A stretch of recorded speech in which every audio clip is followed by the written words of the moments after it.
So we shall start with our chanting. We are trying to learn to chant one great hymn called Narayana Suktam, one of the great hymns of Vedic hymns. We have learned to chant 4 verses. What we shall do today, we'll together chant along the 4 verses we have learned. Then we shall try to learn the 5th verse. Okay, sharing the screen with you. All right. Why we are doing again and again, so that with repetition we shall get used to chanting. Okay, so this we shall chant together.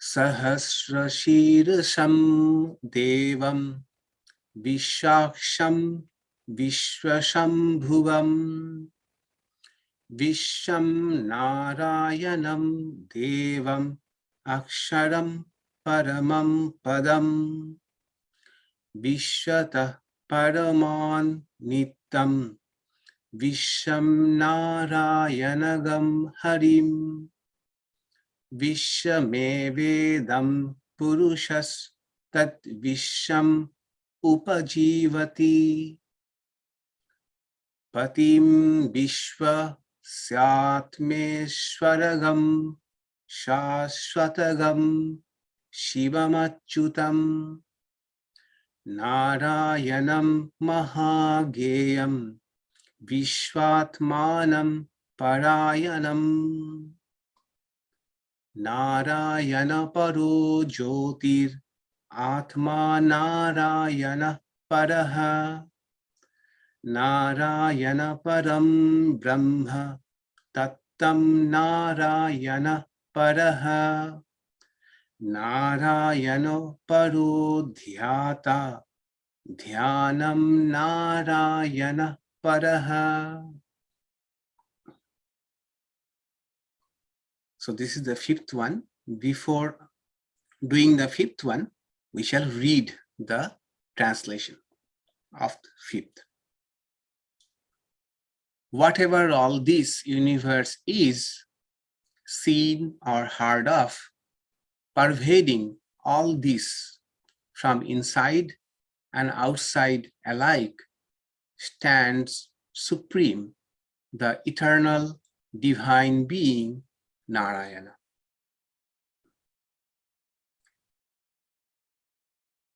I'm sure that almost all of you have got the translations and the entire script I shared earlier, right?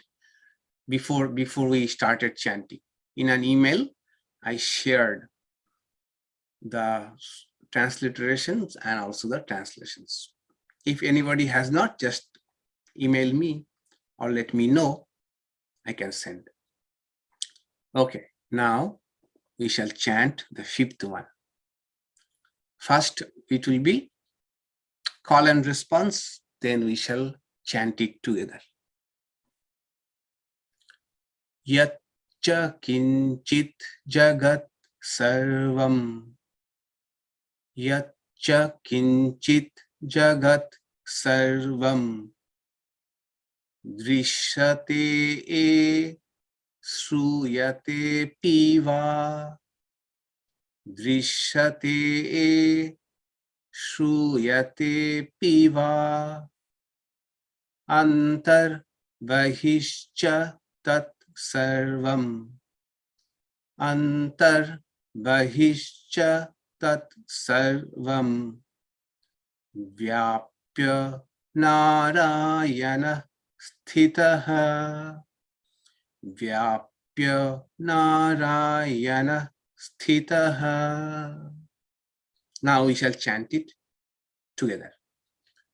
Yatcha kinchit jagat sarvam.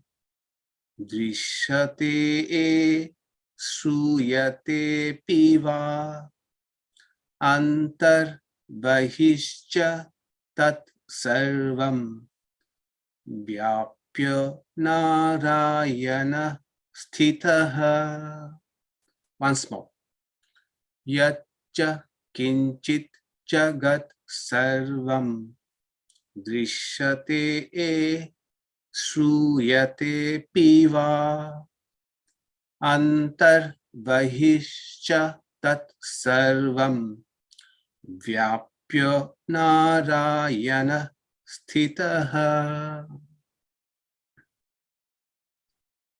It's a long hymn. Probably it has got 16 verses, so we shall learn slowly. All right, now let's come back to Narada Bhakti Sutras. So we have entered a new section on Narada Bhakti Sutras, which is actually which deals with several topics. The first thing that Narada spoke in this section, the nature of the divine love, that is the Parabhakti, which is our goal, to have an ecstatic, spontaneous, supreme love for God, which is called Parabhakti. Para means superior. So he said the nature of that love is ineffable, that is, cannot be expressed through words. Then in next, and how inexpressible it is, he said, as a mute person cannot express the taste of any food, the same way it is inexpressible, but it can be experienced. The previous aphorism, aphorism 54, he said, what is the nature of the experience? The nature of the experience is that, first of all, it is an experience, anubhava rupam. That is, one can definitely experience it. And when one experiences it, one's doubt, all the doubts melt away. The experience is very subtle in the sense that it is long lasting and it lingers on our mind. And this love is also ever fresh and ever increasing and uninterrupted. All these things make this experience ineffable, because we don't know of any other experience which show that same kind of qualities or characteristics. That was aphorism 54. In aphorism 55, Narada will show us some more aspects or characteristics of this experience that we shall see today. Aphorism 55. It's a bit long, but not so difficult. Tat prapya tat eva avalokati tat eva shinoti tat eva bhasayati tat eva chintayati.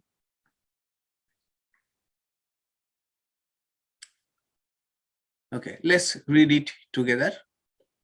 Tat prapyo tat eva avalokati tat eva shinoti tat eva bhashayati tat eva chintayati. If we arrange them properly, it will be like this. Okay, the syntax is like this. Tat prapya, having obtained that love, that is, after gaining that parabhakti. Avalokati. Avalokati means one sees. Eva, only.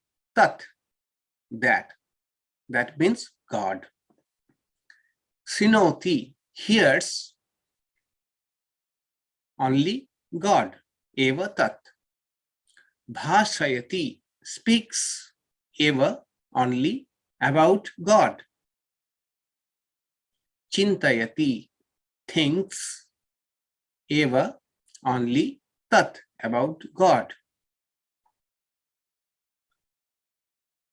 So having obtained that love, one sees only God, hears only God, speaks only about God, thinks only about God. Such a high state, one thinks, hears, speaks about only God. So this aphorism, as I said, is more about the experience of Parabhakti. This aphorism, I feel, can be explained in two ways. Two ways it can be interpreted. First interpretation is like this, literally. That is, if we take the meaning of the words literally, it means with the dawn of that supreme bhakti, one sees, hears, talks, and thinks about God only. This is the first interpretation. That is, the devotee feels the presence of God in everything. Also, the devotee feels the presence of God everywhere. Not only that, even through their internal states or internal feelings, happiness or frustrations or any other sentiments, even through these sentiments, one feels the presence of God. In other words, mind is totally absorbed in God alone. So through their eyes, they are seeing people and things, other things in the world. Through their ear, they are hearing different sounds. But if we are allowed to say, through their heart, they see and hear God only, which they call that eye of wisdom, through the eye of wisdom. So through the physical eye, the devotee is seeing the world, seeing the person, but through the eye of wisdom, the devotee is feeling the presence of God. This is indeed very hard for us to understand. We have to only look at the life of those who have experienced this love. For example, if we look at the life of Sri Ramakrishna, after having his vision of Mother Kali at the Kineshwar, for quite some time, as the biographers write, he used to see Mother Kali everywhere, in everything. Even, he says, even in a cat. And this vision of seeing God everywhere, in everybody, continued throughout Sri Ramakrishna's whole life. So although he's seeing other people, interacting with them as individual beings, he is also seeing God in them. So at many places in Gospel of Sri Ramakrishna tells us that here is Latu, that is the future Swami Adbhutananda. He is sitting here.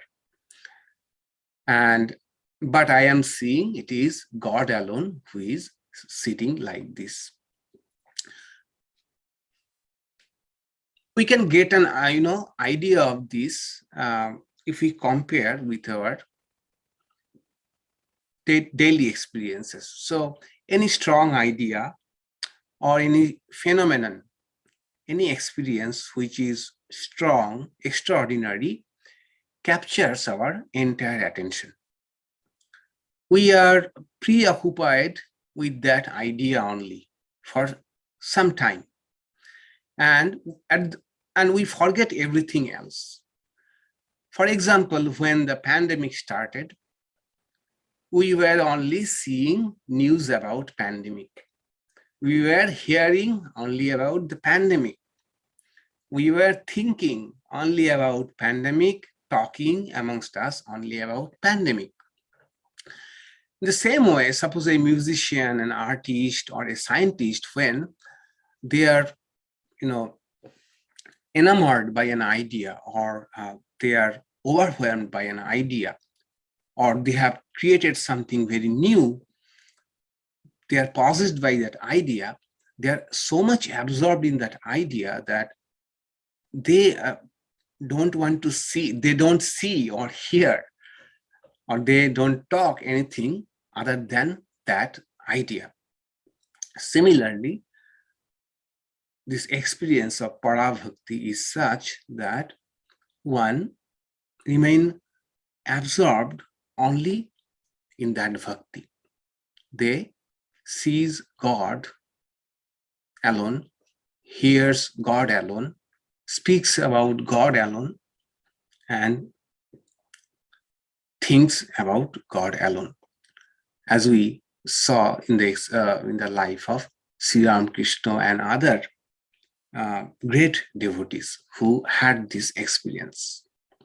So one question here is, what is the difference between the example I just gave, that is when we are possessed by strong ideas, we remain absorbed in those ideas and one pointed about those ideas alone, and para-bhakti, that is the experience, the characteristics Narada just spoke about.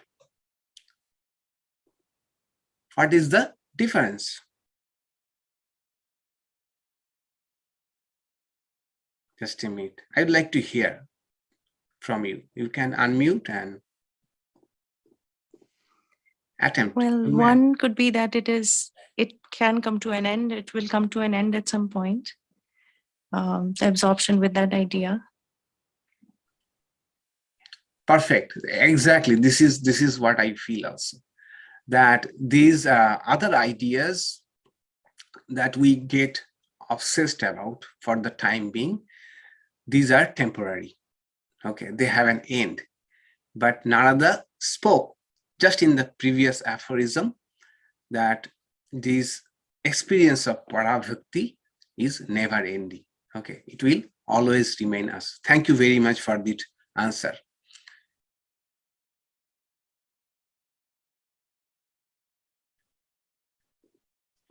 Yes, let's go ahead with the discussion. Now, the second interpretation, it is my own, what I feel, okay, one more.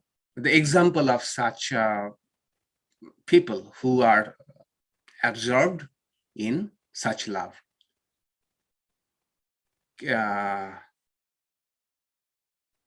As far as we have studied so far, Narada Bhakti Sutras. Any example? Again, unmute yourself and try to answer. Gopis. Yeah. Prahlada, Gopis. The Gopis, exactly. At the very first chapter, Narada gave the example of the Gopis, the milk maids of Vrindavan, who used to be always absorbed in Krishna consciousness, thought about Krishna, no matter what they are doing. And there are, of course, stories that wherever they used to look at, they used to see presence of Sri Krishna. Okay, any sound appeared to them, the flute of Sri Krishna. Among themselves, they used to talk only about Sri Krishna. Okay, they were not interested in anything else. So Narada has given an example earlier. It is the Gopis. Good. Now, the second interpretation is according I find is, first was they sees, hear, think about God, etc. And second interpretation is they don't want to, not wanting to see, hear anything other than God. Okay, so they want to see God alone, they want to hear God alone, they want to talk about God alone, they want to think about God alone. One was literally seeing, hearing, thinking, and this is that after having that kind of devotion, one wants to see, wants to hear, wants to speak only about God. Okay, they don't want to see anything but God. The example, I think, maybe I feel that it is just like the first baby of parents. So when the first baby is born, the parents want to only see, want to hear, want to talk, think only about the baby. Everything else becomes secondary. So they want to. They are not literally seeing the baby all the time, hearing the baby, but here they sincerely want to do that all the time. Sri Ramakrishna, if we look at Sri Ramakrishna again, that we see that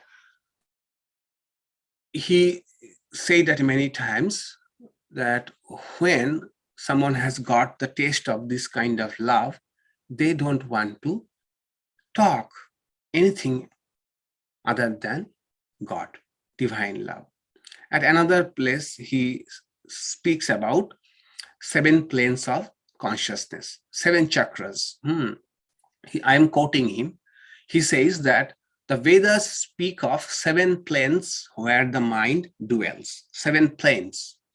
When the mind is immersed in worldliness, it dwells in the 3 lower planes, 3 lower planes. The 4th plane of the mind is at the heart. When the mind dwells there, one has the first glimpse of spiritual consciousness. One sees light all around. Such a person perceiving the divine light becomes speechless with wonder and says, "Ah, what is this? What is this?" Their mind does not go downward to the objects of the world. That was 4th plane. Now, look at the 5th plane. The 5th plane of the mind is at the throat. When the mind reaches this, the aspirant becomes free from all ignorance and illusion. They don't enjoy talking or hearing about anything but God. They do not enjoy talking or hear anything about God. If people talk about worldly things, they leave the place at once. The 6th plane is at the forehead. When the mind reaches there, the aspirant sees the form of God day and night. So here we see that the aspirant wants to talk only about God, wants to, and other things they don't get any interest at all. In that sense, that after having this parabhakti, one wants to see God alone, talk God alone, speak about God alone, think about God alone. And that is why I see that Sri Ramakrishna did not like talking about worldly things too much. And he was constantly looking for other devotees with whom he could speak about God alone. Now, a question, a bit difficult. The question is, can you remember the Bhagavad Gita verse which corresponds to this idea that devotees like to talk about God alone, think about God alone? Those Bhagavad Gita people.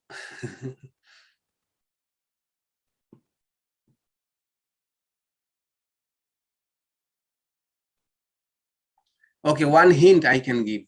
Tushyantiche ramantite. Tushyantiche ramantiche. Okay, verse number 9, chapter 10. Mat chitta madgata prana bodhayanta parasparam kathayantascha mam nittam tushyanticha ramanticha. So with minds fixed on me, with lives dedicated to me, enlightening each other and always speaking of me, the devotees derive satisfaction and rejoice. Okay, so devotees, they among themselves talk about God alone. Sri Ramakrishna gives another example. He says it is like a hemp smoker. Two hemp smokers, when they meet each other, they feel very happy. Two hemp smokers, because we belong to the same league. We belong to the same league. Others won't understand what we are talking about. In the same way, Narada says that when we have that kind of experience, we like to talk among ourselves only about God, want to think only about God, want to see only God. All right, the summary of this aphorism is that some of the signs of Parabhakti are, apart from what we have learned in the previous aphorism, these are: one sees, hears, talks, thinks only about God, or one wants to see, wants to hear, wants to talk, wants to think only about God.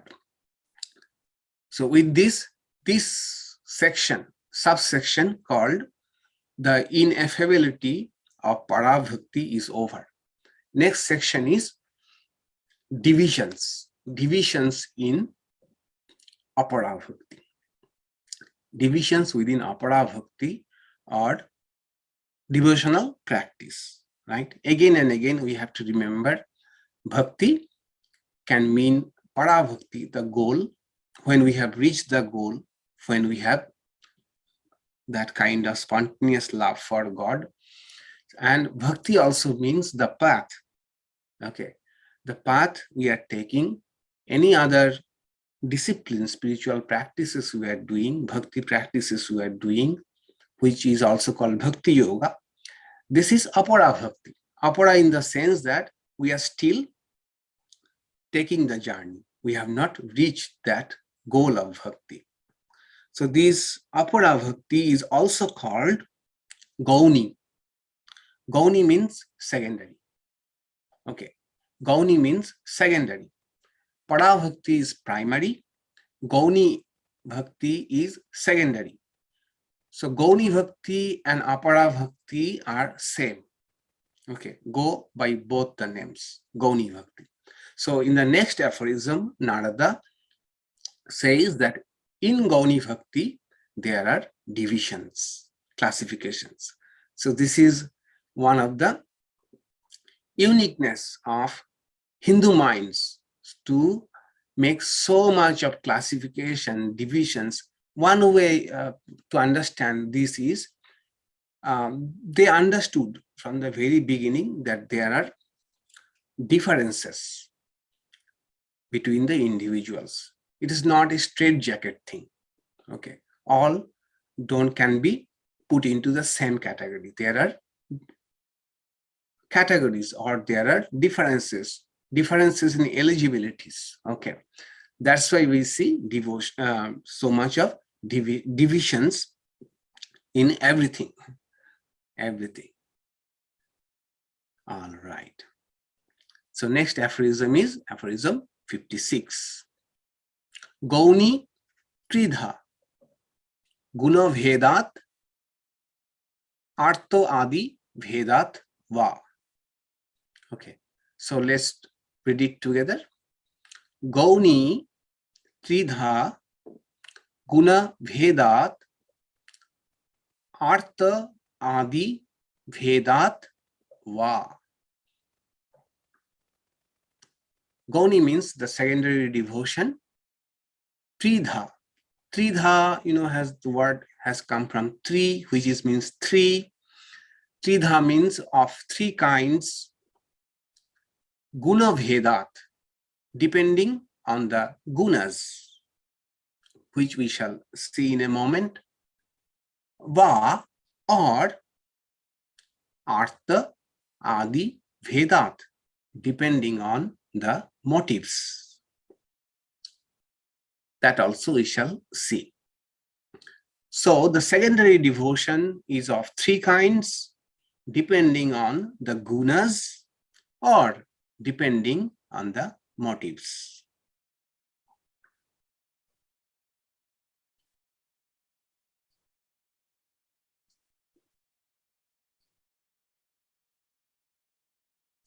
All right. So as we said, Gauni, Bhakti means secondary devotion, which is equivalent to Apara Bhakti. And now is the classification of that Bhakti. Okay. So what I shall do is first show you a graphical representation of the aphorism. Then we shall have a discussion, and then we shall again go back to the chart to understand it better. Okay. All right. So Bhakti, we are speaking about Bhakti, devotion of two kinds, Pada, that is supreme or primary Bhakti, Apara or preparatory Bhakti. Apara Bhakti is also known as Gauni Bhakti, that is secondary. That was primary Bhakti, this is secondary Bhakti. Secondary in the sense it will lead to the goal. This Gauni Bhakti can be classified in two ways. It can be classified in accordance with the gunas. It can be classified in accordance with motives. If we classify it according to gunas, there are three types of secondary Bhakti. One is Sattika, Rajasika, and Tamasika. If we classify it according to motives, it is Artha. Artha means one who has come to God, who has devotion to God out of helplessness. Jiggashu is one who has come to God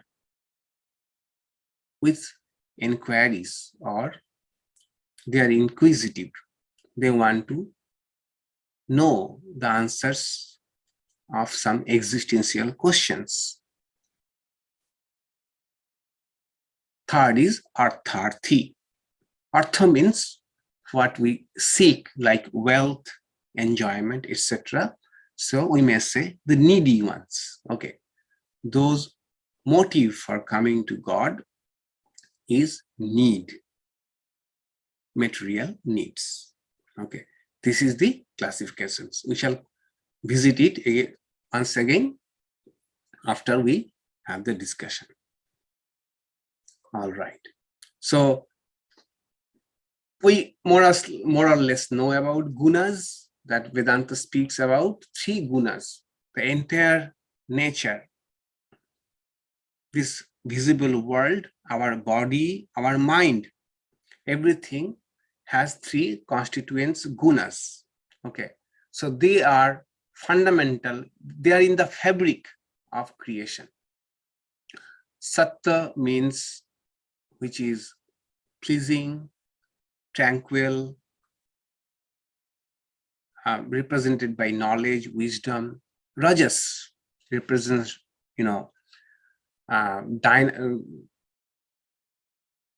activity, energy, and tamas is confusion, egotism, darkness, these three.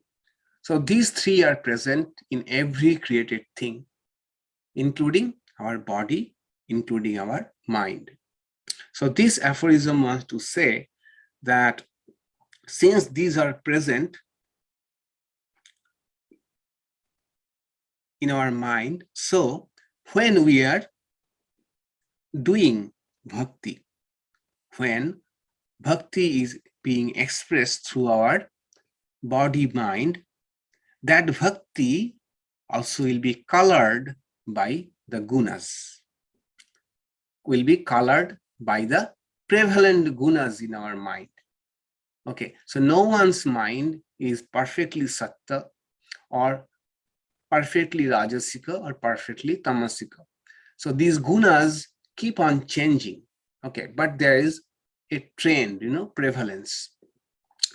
So accordingly, the bhakti that we are doing, the secondary bhakti, that is the kind of acts we are doing out of bhakti, they are also of three types.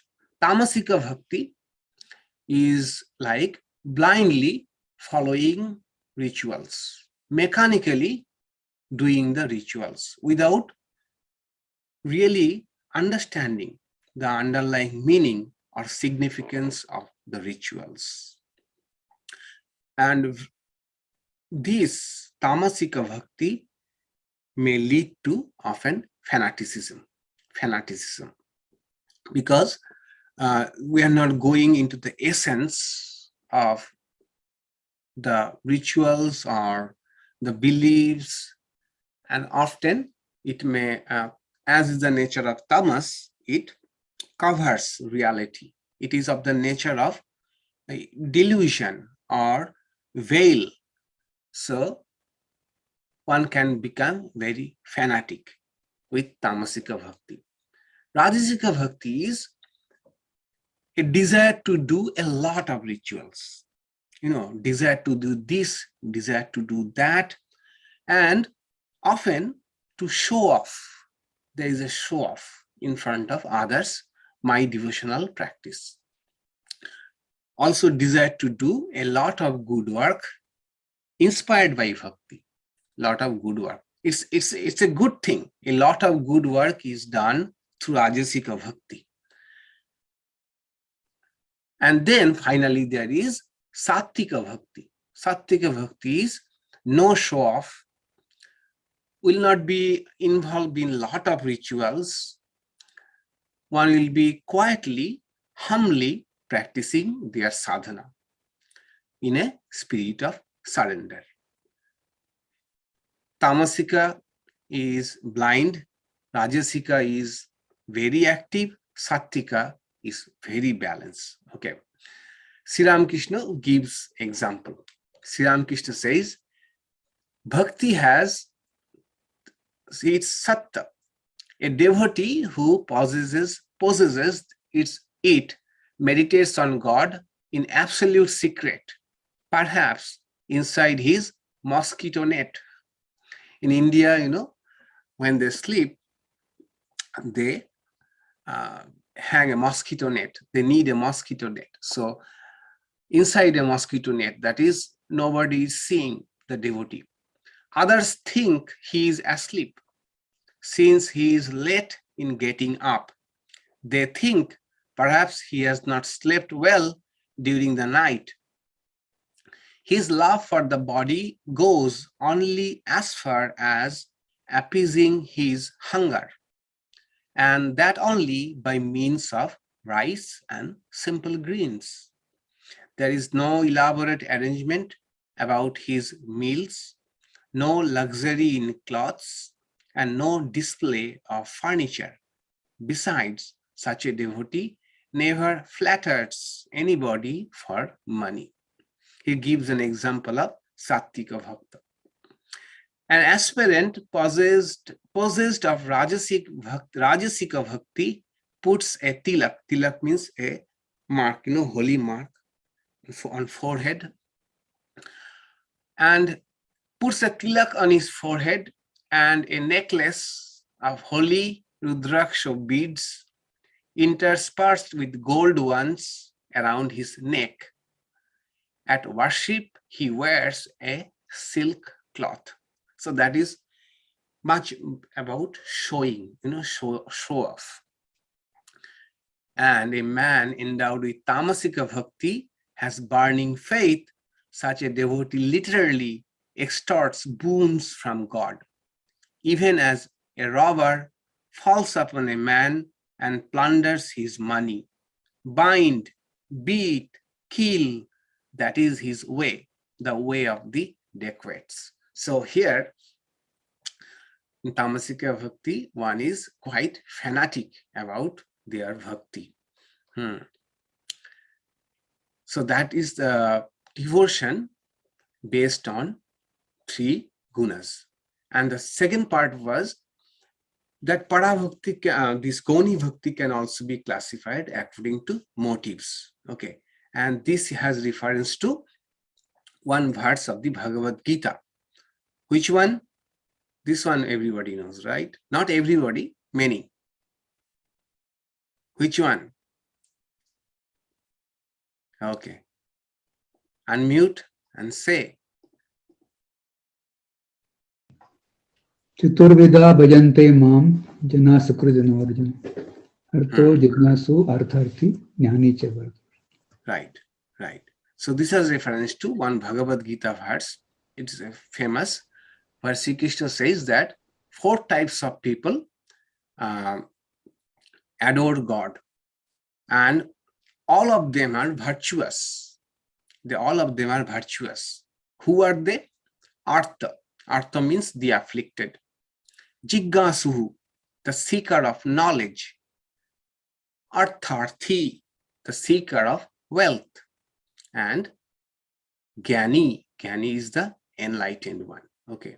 So based on their motive, based on their purpose, we can classify all the devotees into 4 types.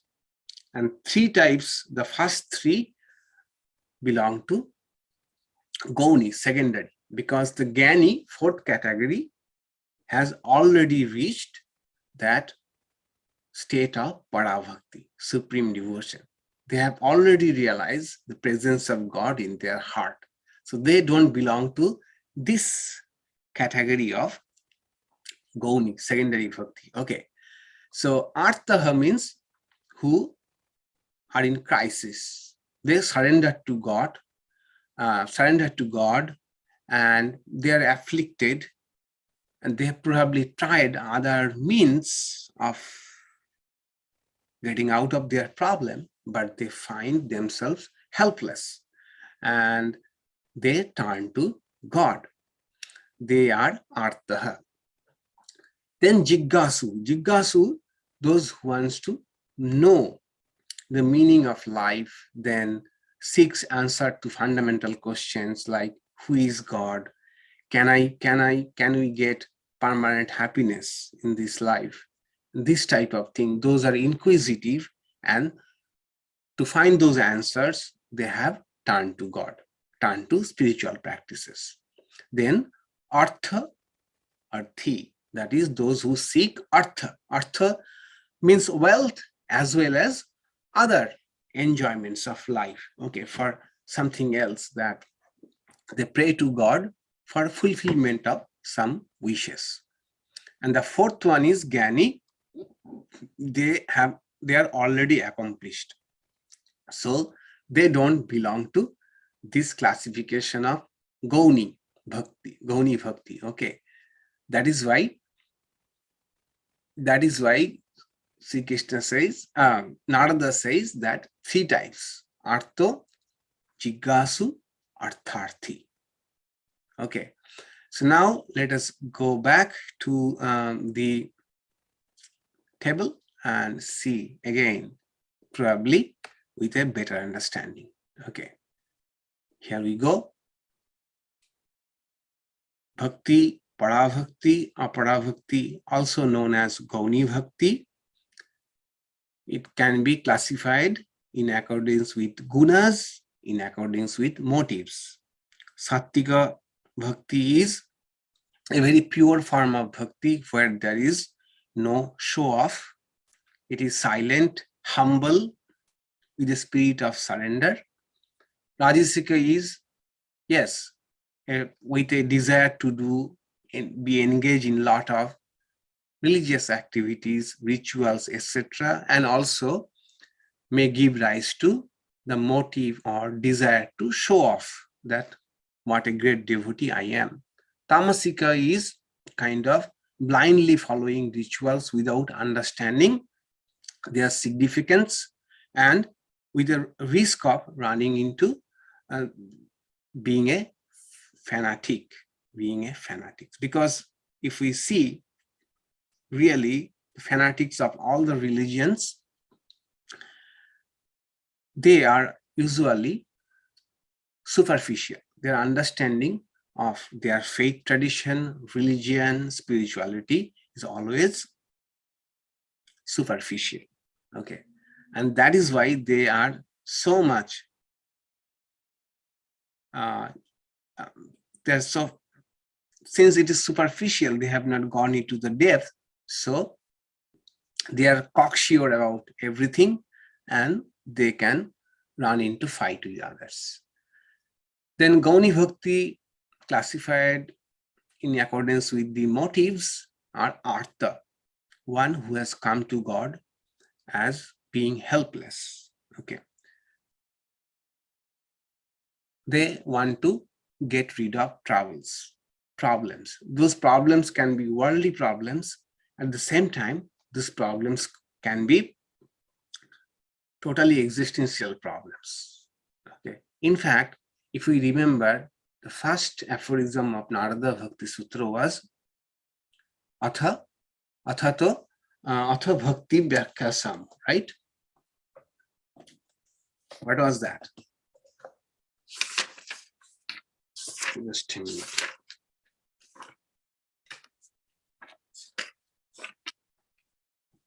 Athato Bhaktim Vyakhyasam. There we saw Atha. Now Ataha. Ataha means therefore. And we examine the word therefore, and we found that therefore Ataho can mean now that you have tried every means of getting beyond afflictions, troubles, problems, and to achieve permanent happiness, but you have not got any solution. Therefore, you have turned to God. So we can now start the discourse on bhakti. Okay, so being helpless in solving one's problem, one is helpless about problems of life, turning to God for that is Artha. Then Jiggasu, inquisitive, Artharthi, needy, they want to fulfill their desires. Okay, now one thing, that is, these divisions are not watertight. Okay, that someone, we should not be apt to classify someone as, oh, that is a Sattvika Bhakta, oh, that's a Rajasic Bhakti. Okay, because gunas by the nature are always changing. Okay, sometimes we are in the mood of that kind of bhakti. Sometimes we want to, be a bit more active in doing things. Sometimes we want to be quiet, and sometimes we are really lethargic about our bhakti and mechanically doing whatever we are doing. So it will be wrong to say someone is like this or these are all mixed up, but it is always said that prevalence, someone is predominantly active with their bhakti. So we can say Rajasika, so 70% of the times that person is a Rajasika Bhakta. Okay, so prevalence of that. And so the next aphorism will say that, we shall see later on, that Sattvika Bhakti is better than Rajasika Bhakti. Rajasika Bhakti is better than Tamasika Bhakti. And so also Artha Bhakti is better than Jiggasu Bhakti, and Jiggasu Bhakti is better than Artharthi Bhakti. Okay, why it is so, we shall see next day, not today.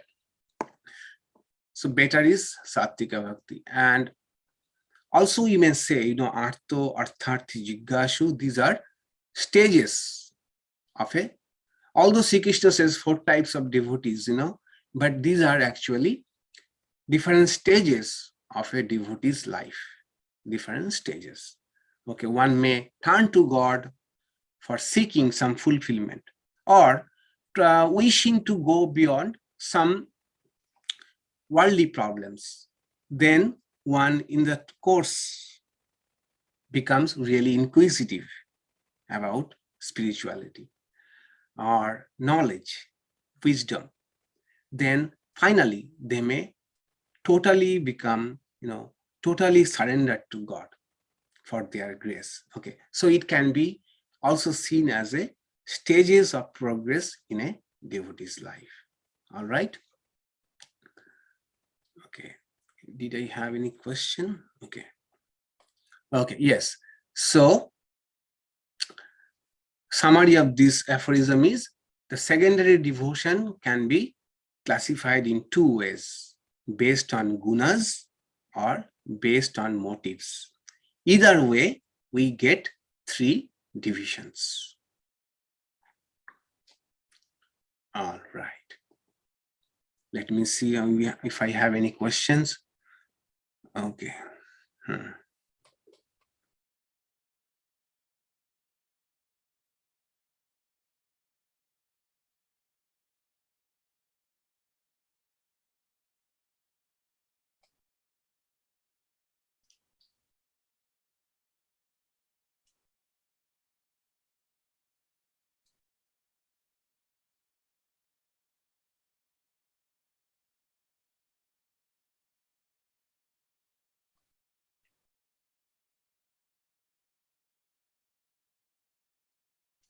What is the takeaway from this? How to apply this in practice?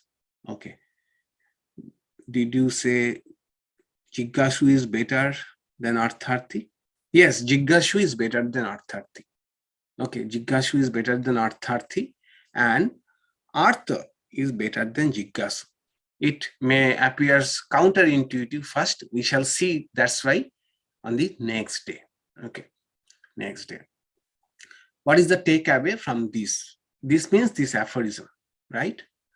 This aphorism, I don't see any takeaway as such, in the sense that bhakti is natural. We are doing whatever is in our capacity and rather not judging our bhakti, whether it is a tamasika bhakti, rajasika bhakti.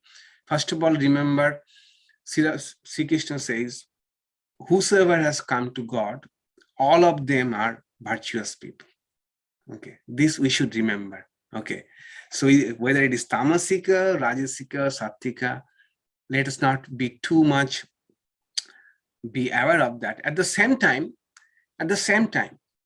we should have a broad goal that our goal should be that slowly are we progressing towards sattika bhakti and progressing towards artha bhakti, that is when we are wholeheartedly surrendering to God for everything.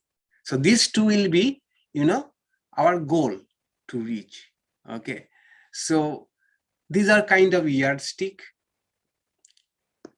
or say reference point benchmarks that we can think of. Okay, this is the practical takeaway. But again, the problem of gunas is these were meant to judge our own mindset, our own state of mind. Very often what we do is we judge others with these yardsticks, that person is a tamasika, that person is rajasika, and underlying might be some vain idea that I am a sattika.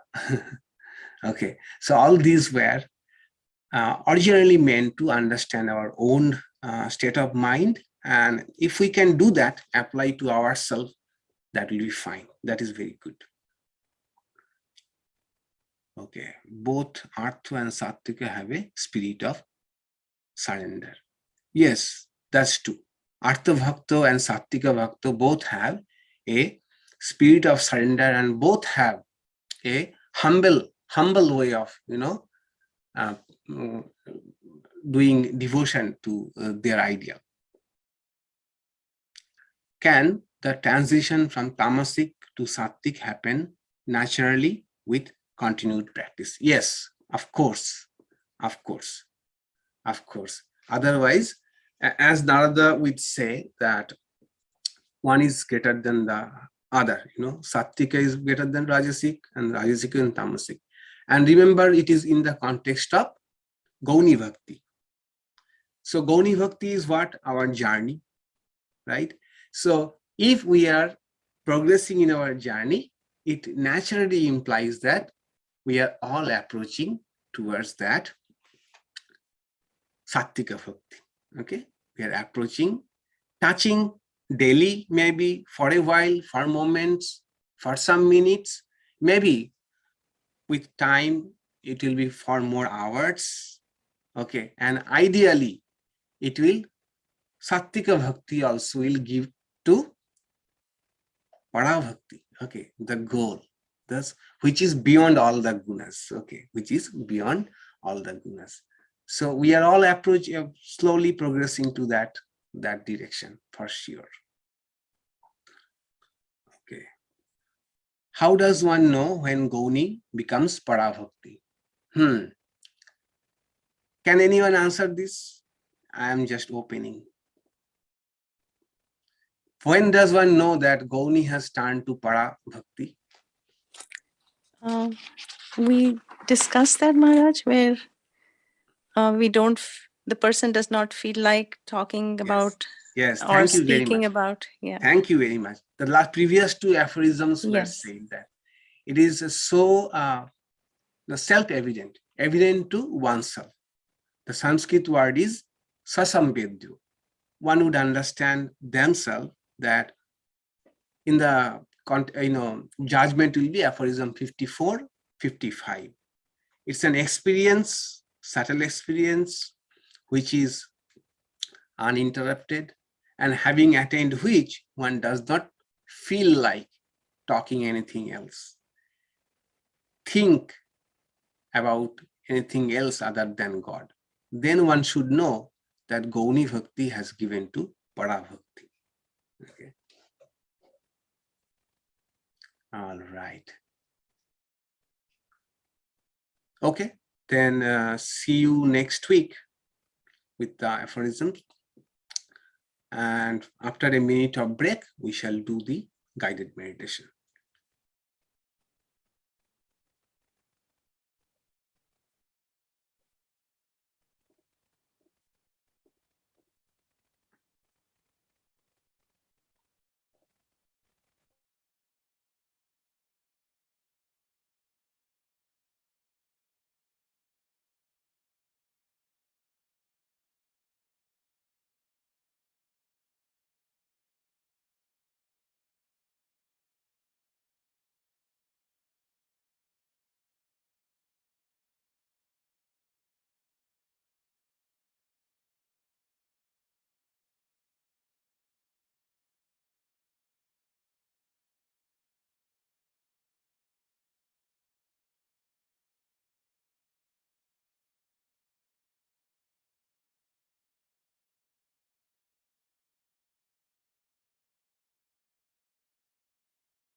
All right.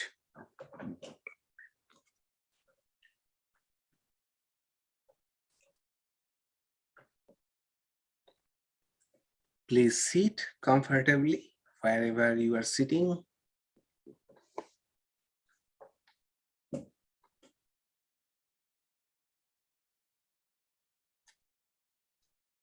Try to sit upright.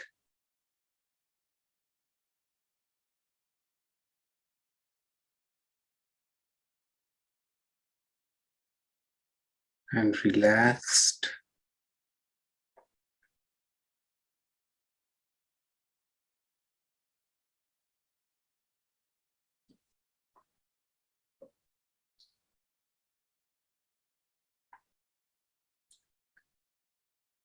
Let your shoulders be relaxed.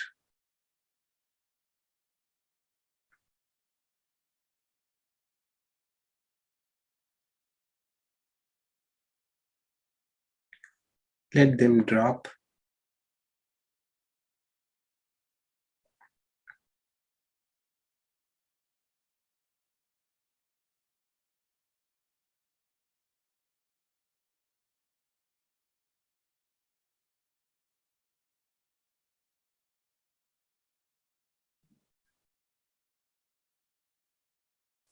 Close your eyes.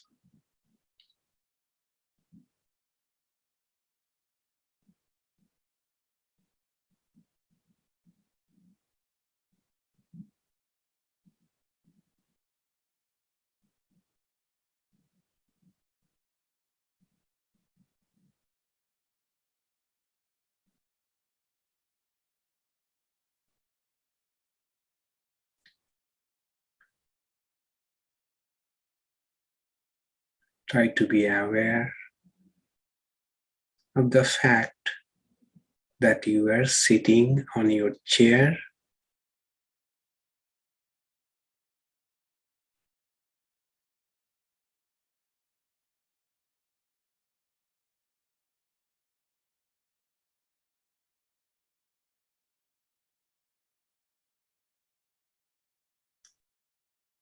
Try to feel how the chair is pressing against you.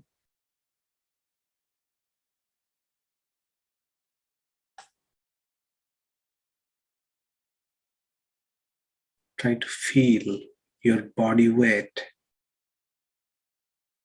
on your chair.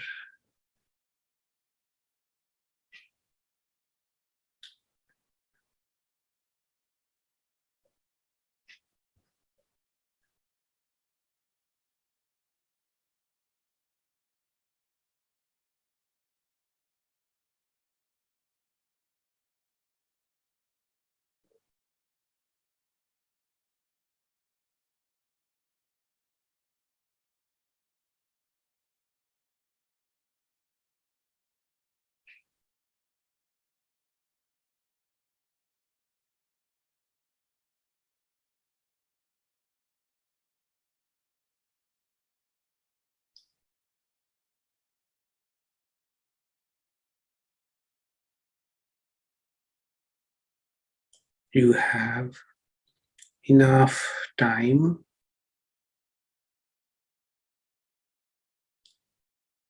and patience to participate in this meditation.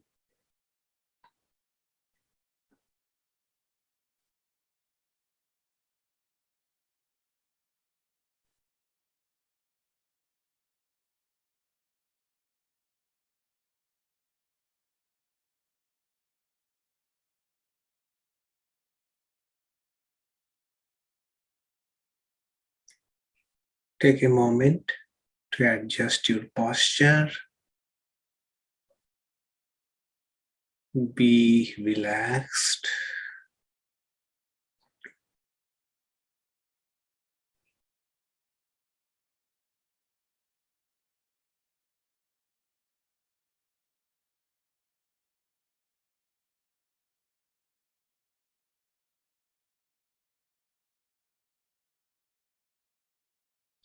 Now take 4 slow and deep breaths.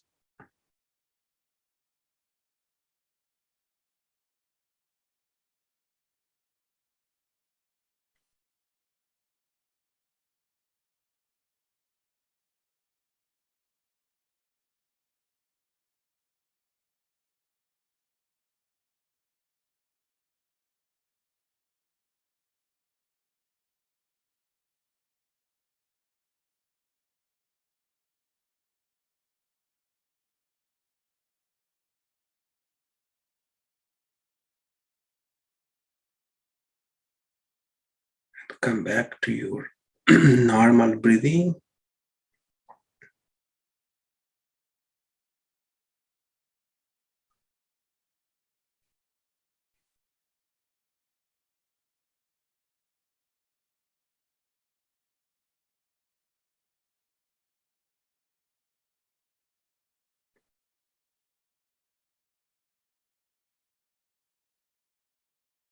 Now, just try to be aware of how your body is breathing.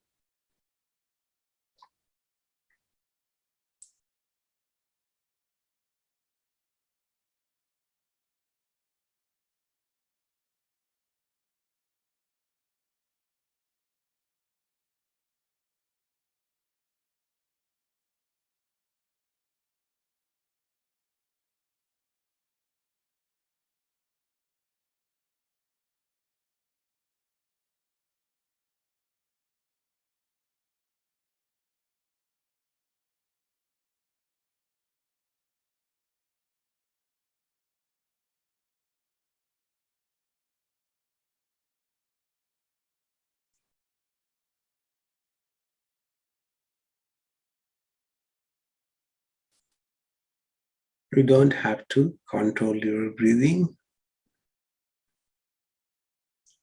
Let it be natural.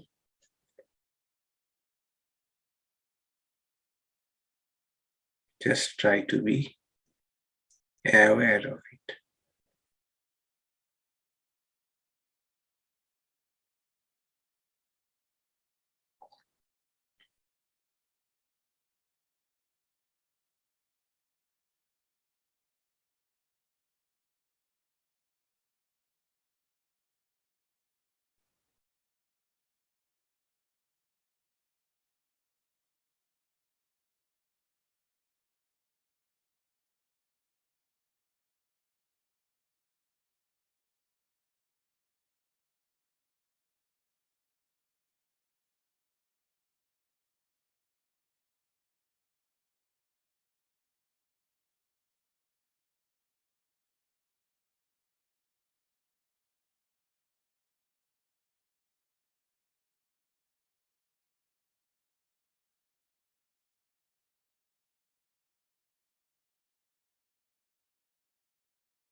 Now, we shall try to be aware of different limbs of our body.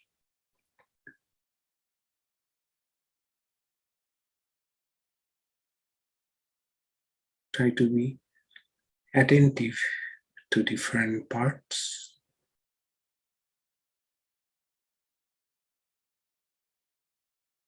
Starting with your toes,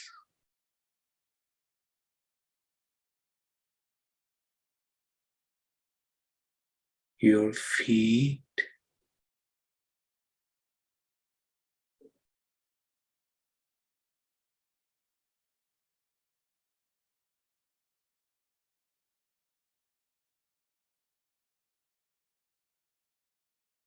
lower legs,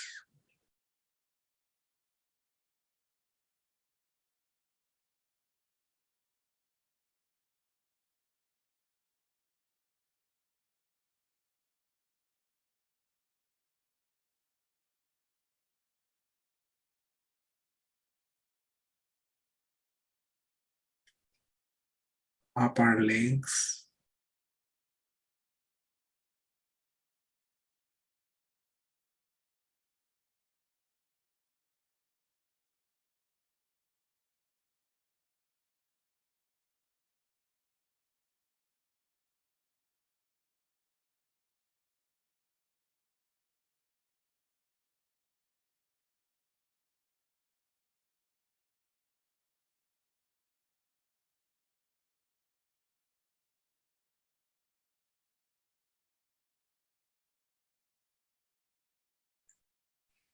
abdomen,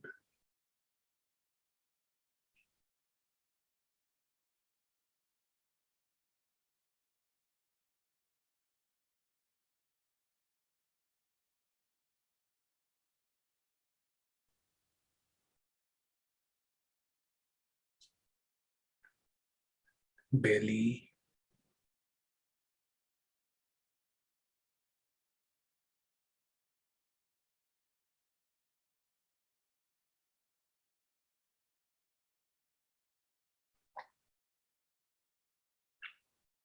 chest,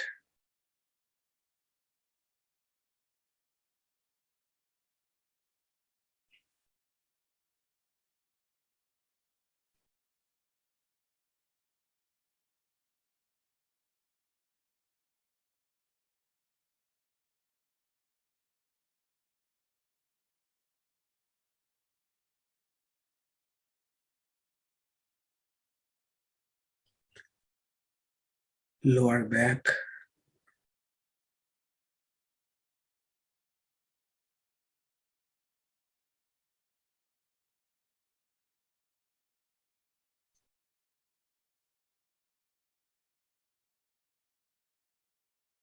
upper back,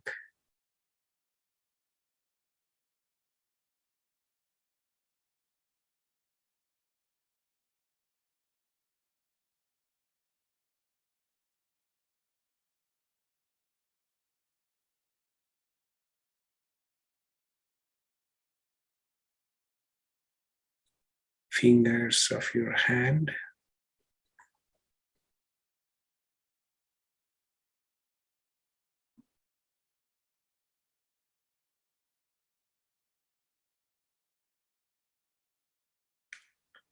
lower arms,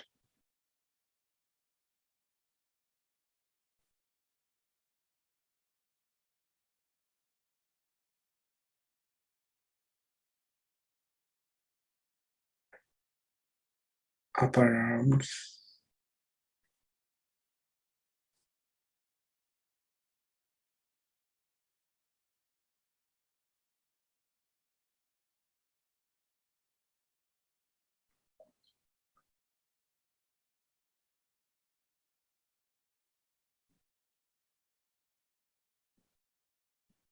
shoulders,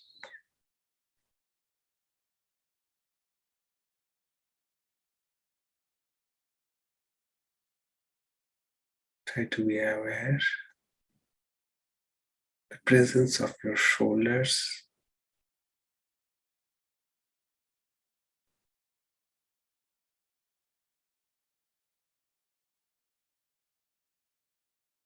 if they are stiff,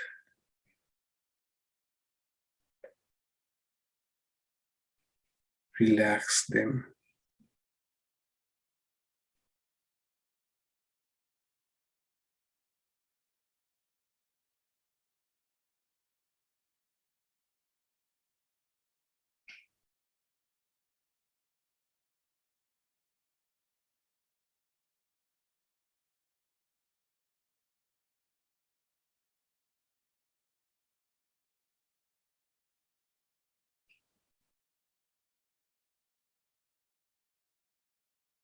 Now be aware of your neck,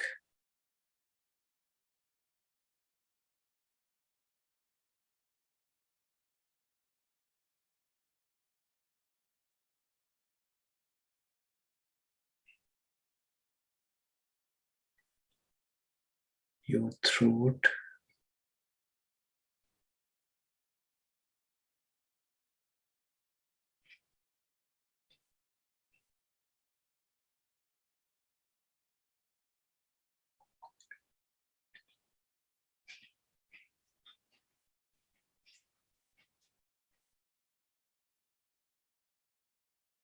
your face,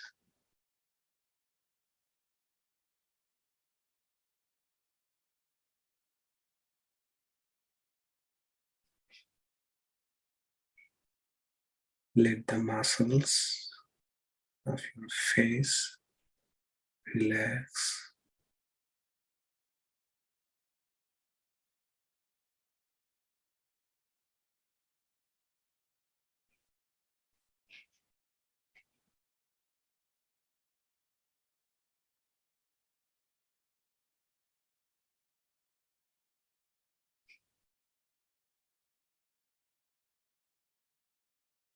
Put on a half smile.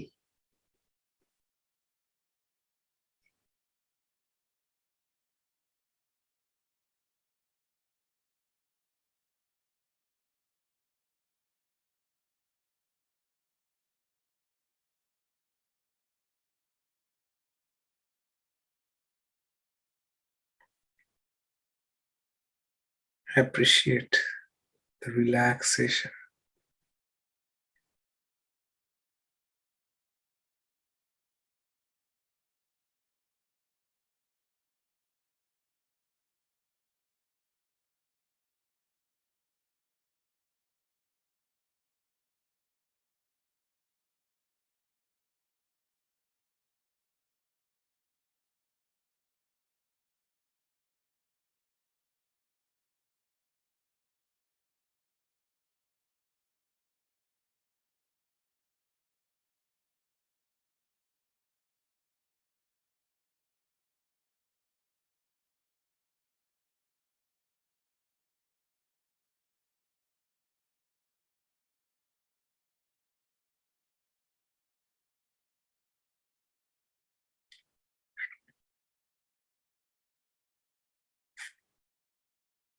Now try to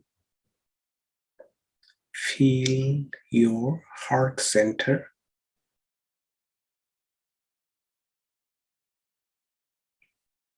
which is at the center of your chest, halfway within.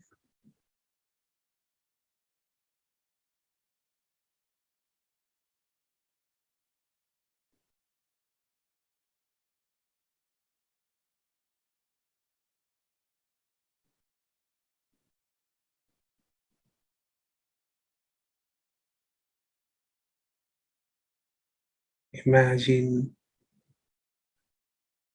a luminous symbol of Om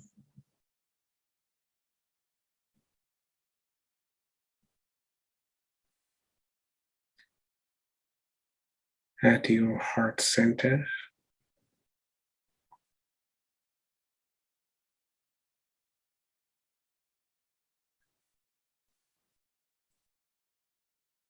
Of golden light,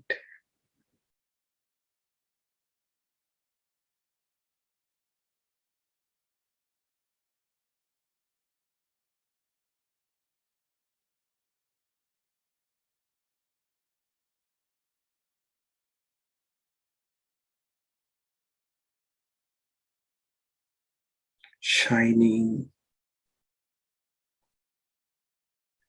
luminous,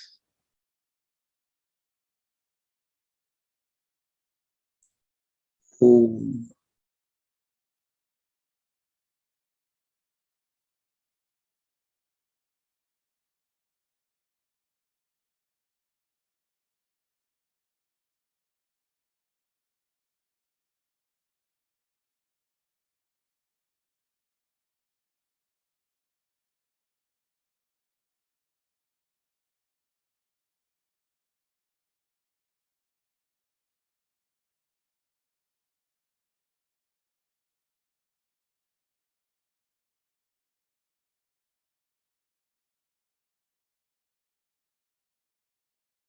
The light from this Om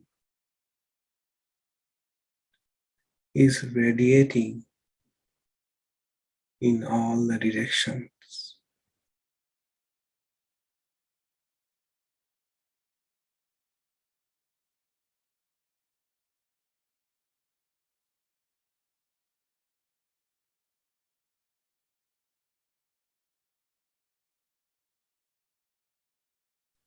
the light is expanding.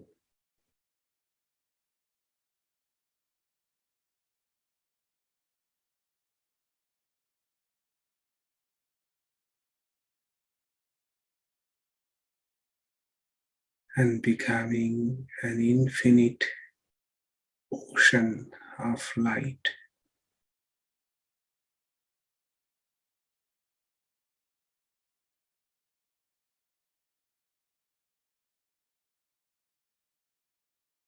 And the center of this ocean is this Om.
Try to visualize this luminous form of Om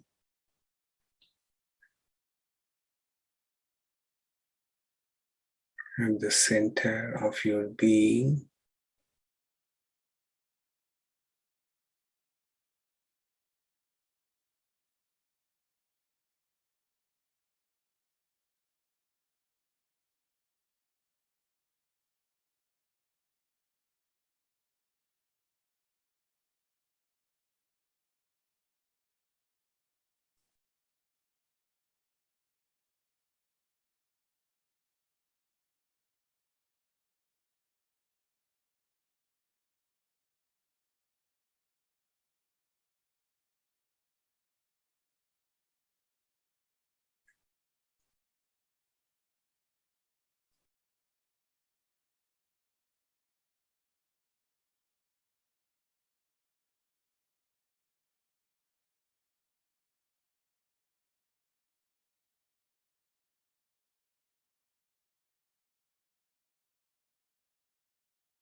Now imagine all the light that went out from this Om is again shrinking back to Om.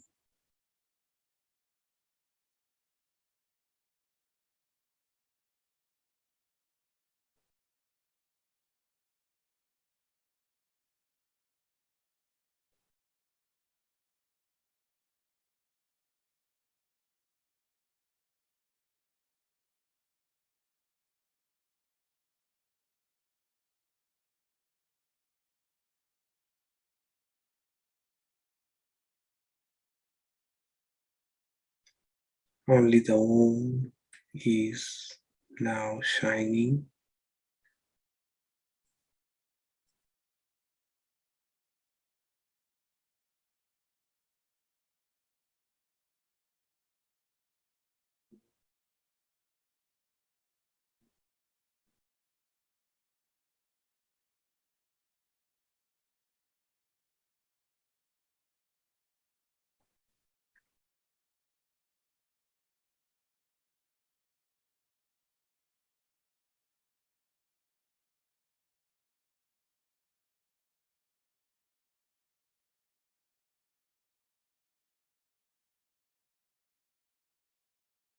And now the Om also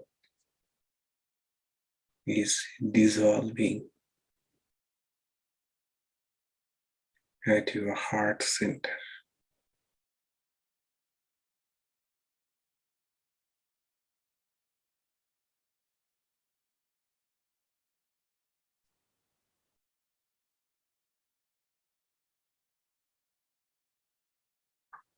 Take 3 deep breaths.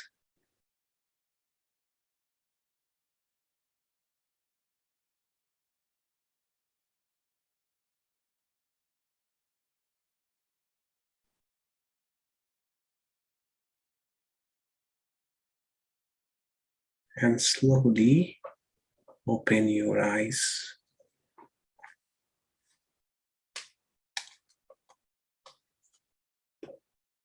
Om Shanti Shanti Shanti.